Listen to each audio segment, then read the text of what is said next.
আসসালামু আলাইকুম। অব্যাহতভাবে মার্কিন যুক্তরাষ্ট্রের হুমকি ধামকি হুঁশিয়ারি সত্ত্বেও ইরানের মানুষের বা ইরানের শাসকদের মনোবলে বিন্দুমাত্র চিড় ধরেনি। তার বহিঃপ্রকাশ ঘটেছে জাতির উদ্দেশ্যে দেওয়া ভাষণ, যেটি দিয়েছেন খামেনি, আয়াতুল্লাহ খামেনি। তিনি জাতির উদ্দেশ্যে ভাষণে বলেছেন, আত্মসমর্পণ করবে না ইরান, চাপিয়ে দেয়া যুদ্ধ বা শান্তি মানবে না। দর্শক, ডোনাল্ড ট্রাম্প নিঃশর্ত আত্মসমর্পণ করতে বলেছিলেন, তার জবাব দিয়েছেন খামেনি। বলছেন আত্মসমর্পণ করবে না ইরান।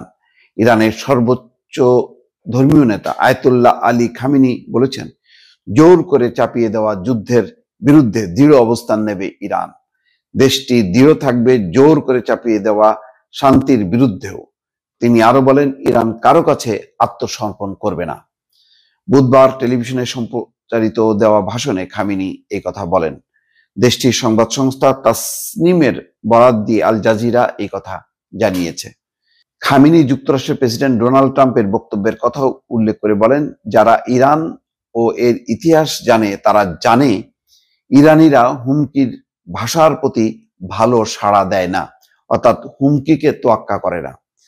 আর আমেরিকানদের জানা উচিত যে যুক্তরাষ্ট্রের যে কোনো সামরিক হস্তক্ষেপ নিঃসন্দেহে অপ্রতিরোধ্য পরিণতি বয়ে আনবে, বলেন ইরানের সর্বোচ্চ ধর্মীয় নেতা। দর্শক, বুঝতেই পারছেন যে এখন দেয়ালে পিঠ ঠেকে গেছে। মোট কথা, ইসরায়েল এবং ইরানের পরিকল্পিত যেই হামলা, যেটি শুরু হয়েছে গত শুক্রবার থেকে, একযোগে হামলা বলতে গেলে মানে ইসরায়েল স্থল ক্ষেপণাস্ত্র ছুড়েছে, ইরানের ভেতর থেকে হামলা করেছে, 20 জন সামরিক কমান্ডার নিহত হয়েছে, 6 জন পরমাণু বিজ্ঞানীও এই আক্রমণে মারা গেছে। তা সত্ত্বেও কিন্তু খুব দ্রুত সময়ের মধ্যে ইরান ঘুরে দাঁড়িয়েছে এবং জবাব দিয়েছে।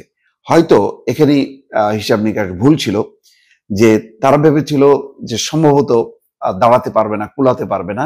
অন্তত যেই আঘাত প্রথম দফায় হেনেছিল যুক্তরাষ্ট্রের মদদে ইসরায়েলিরা ইরানের উপর, তাদের ধারণা ছিল যে এই আঘাত সহ্য করতে পারবে না এবং একেবারেই কাবু হয়ে যাবে। এবং সাথে সাথেই ডোনাল্ড ট্রাম্প বলেছিল যে চুক্তি যদি মানা না হয় তাহলে আরো কঠিন পরিণতি আছে, অর্থাৎ তাৎক্ষণিকভাবে দুর্বল হয়ে নতি স্বীকার করে ইরান চুক্তিতে সই করবে, এমন একটি ধারণা ছিল মার্কিন যুক্তরাষ্ট্রের। কিন্তু সেটিকে একেবারে দূরে ঠেলে দিয়ে পরের রাতেই, অর্থাৎ শুক্রবার হামলা, শনিবার রাত থেকে শুরু করে ইরান হামলা এবং এখনো পর্যন্ত একেবারে তেল আবিব সহ তাদের বন্দর নগরী এবং অন্যান্য শহর তছনছ করে দিয়েছে এবং সেটি অব্যাহত আছে এবং এই মাত্রা বাড়ছে।